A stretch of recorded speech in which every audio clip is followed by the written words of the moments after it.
Hello दोस्तों आज हम 12 वोल्ट एडाप्टर को रिपेयर करना बताएंगे कि 12 वोल्ट का एडाप्टर जो डीटीएच का एडाप्टर होता है उसे कैसे रिपेयर किया जाता है। आपको इजी वे से हम बताएंगे कि इसे कैसे रिपेयर किया जाता है। तो चलिए दोस्तों, सबसे पहले हम खोल लेते हैं। इसमें फॉल्ट है कि ये लाइट इसमें नहीं जल रहा है, ना आउटपुट निकल रहा है दोस्तों, ना ही मेरा सेटअप बॉक्स ऑन हो रहा है। तो चलिए दोस्तों, सबसे पहले हम खोल लेते हैं।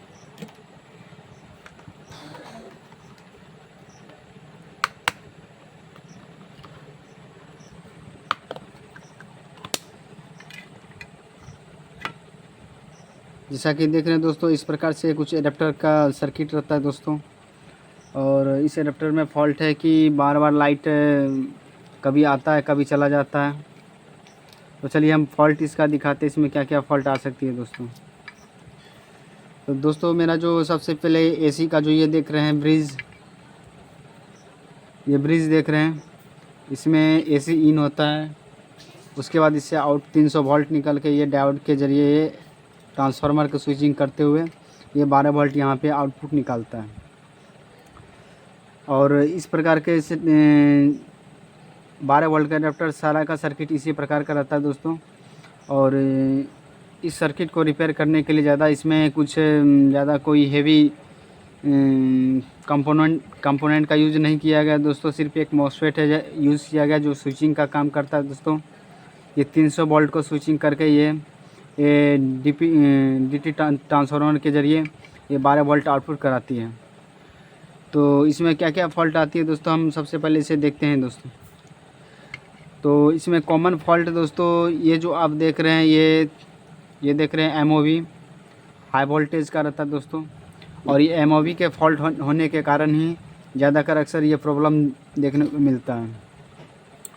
तो ये इस प्रकार के चार्जर में और भी रिपेयर किया हूँ। कॉमन फॉल्ट इसमें ज़्यादा करके एमओवी का ही मिलता है, क्योंकि हाई वोल्टेज के कारण ये मेरा जो एमओवी ये ख़राब हो जाता है, जिसके कारण मेरा ये आउटपुट देना बंद कर देती है।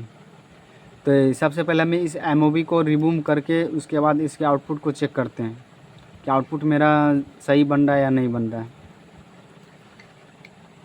तो इसके लिए दोस्तों हम सोल्डिंग आयरन की मदद से इस एमओवी ये जो रेजिस्टेंस है, ये एमओवी का काम होता है, ये अगर ये 500 या 400 वोल्ट से ऊपर एक्सेस वोल्टेज इस पे आती है तो ये खुद ब खुद शॉर्ट हो जाती है, जिसके कारण मेरा आउटपुट सेक्शन ये प्रॉपर रूप से काम करना बंद कर देती है। तो चलिए इसे हम पहले रिमूव करके देखते हैं दोस्तों।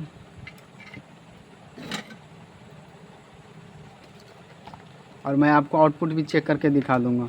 इससे पहले कि दोस्तों मेरे चैनल को लाइक सब्सक्राइब कर दीजिएगा, शेयर कर दीजिएगा, ताकि और भी इस प्रकार के वीडियो बनाता रहूं आप लोग को कुछ ना कुछ इससे ज़रूर मदद मिलेगी, ताकि आप लोग घर बैठे इसे ईजी से रिपेयर कर पाइएगा दोस्तों।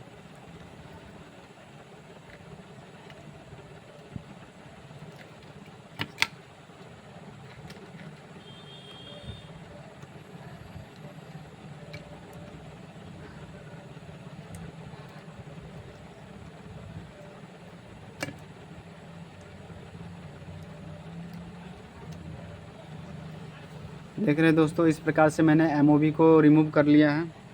और 90% दोस्तों मेरा इसे एमओवी में ही फॉल्ट है, क्योंकि मेरा जो एक्सपीरियंस बता रहा है दोस्तों, मॉसफेट बहुत कम ही उड़ते हैं, ये एमओवी शॉर्ट करके आगे आउटपुट बंद कर देती है। तो चलिए हम चेक करते हैं दोस्तों कि ये प्रॉपर रूप से सही हुआ है या नहीं हुआ है।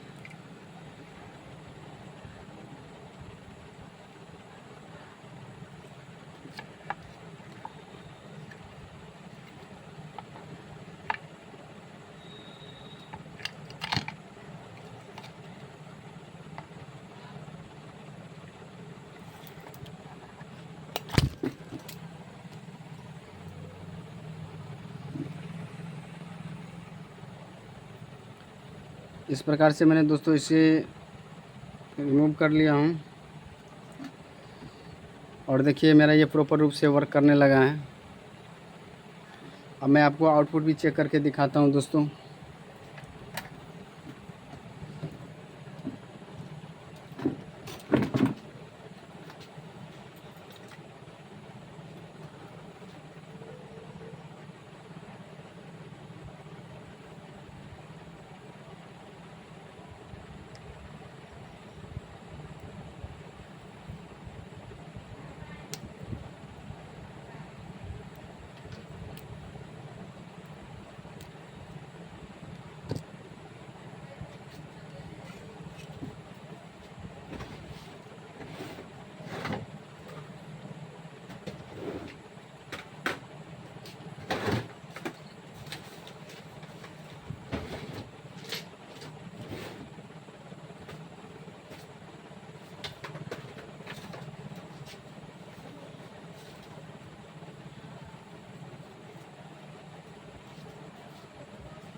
प्रकार से मैंने मल्टीमीटर ले लिया हूँ दोस्तों।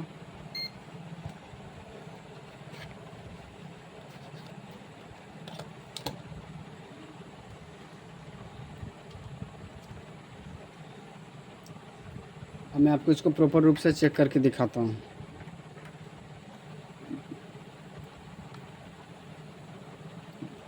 इसमें लाइन दे दिया हूँ और इसके 2 टर्मिनल को मैं चेक करके दिखाता हूँ आपको।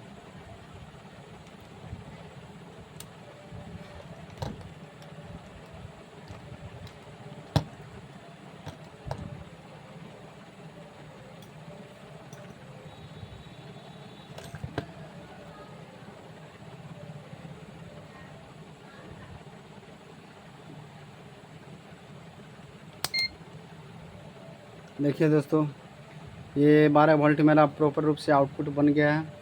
इस प्रकार से हम किसी भी 12 वोल्ट के पावर सप्लाई को इजी से रिपेयर कर पाएंगे और घर बैठे इसे आसानी से ठीक कर पाएंगे।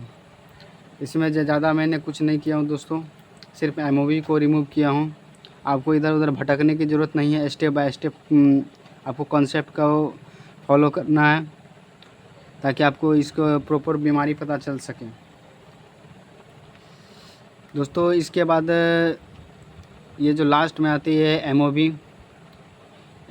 हटाने के बाद आप ये देख रहे हैं मॉसफेट, इसे भी बदल के आप रिपेयर कर सकते हैं, मगर इतना बदलने की ज़रूरत नहीं पड़ती है दोस्तों।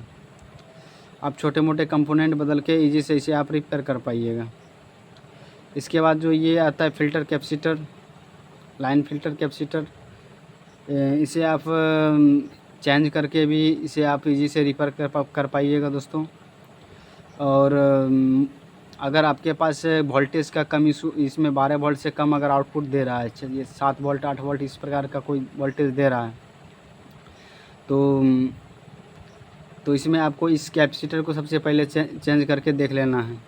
अगर प्रॉपर रूप से ये यहाँ पे आपको 300 वोल्टेज मिल जाएगा इस कैपेसिटर के इस टर्मिनल पे, ये देख रहे हैं इस टर्मिनल पर अगर 300 वोल्ट मिल जाएगा तो समझ लीजिए कि मेरा ये जो है कैपेसिटर सही है।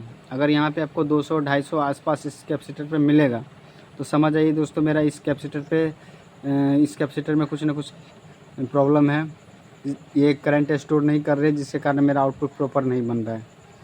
और इस प्रकार के आउटपुट सेक्शन में भी एक कैपेसिटर लगा रहता है जो 12 वोल्ट की कैपेसिटर रहता है दोस्तों। और ये कुछ 15 वोल्ट 15 UF 25 वोल्ट का कैपेसिटर लगा हुआ है। इसे आप चेंज करके भी ये बीमारी आप जो लो वोल्टेज का इशू आता है, इसमें लो वोल्टेज का इशू इसे भी रिजॉल्व कर सकते हैं। तो मोस्ट कॉमन दोस्तों फॉल्ट इसमें ज़्यादातर यही आती है और कुछ नहीं आती है। और आप इजी से इसे रिपेयर कर पाइएगा। इसके बाद आती है दोस्तों कि आपका वायर चेक करने का। अगर आपका ये लाइट प्रॉपर रूप से जल रहा है तो सबसे पहले यहाँ से आउटपुट पे चेक कर लेना है कि यहाँ पे 12 वोल्ट प्रॉपर बन रहा है या नहीं। अगर प्रॉपर 12 वोल्ट नहीं बन रहा है तो सबसे पहले 12 वोल्ट नहीं बन रहा है तो इस सेक्शन में काम करना है, इसके पावर सेक्शन में काम करना है। अगर आउटपुट आने के बाद कुछ लो वोल्टेज आपको दिख रहा है, 8 9 10 इस प्रकार का वोल्टेज दिख रहा है, तो इस सेक्शन में इसके आउटपुट सेक्शन में काम करना है। जो 12 वोल्ट के आउटपुट यहाँ पे कैपेसिटर लगा हुआ है, यहाँ पे एक कैपेसिटर और ये डायोड को भी बदल के आप इजी से रिपेयर कर सकते हैं। तो थैंक यू दोस्तों, इस प्रकार के वीडियो और भी लाऊंगा दोस्तों, और मेरे चैनल को लाइक सब्सक्राइब कर दीजिएगा, शेयर कर दीजिएगा। थैंक यू दोस्तों।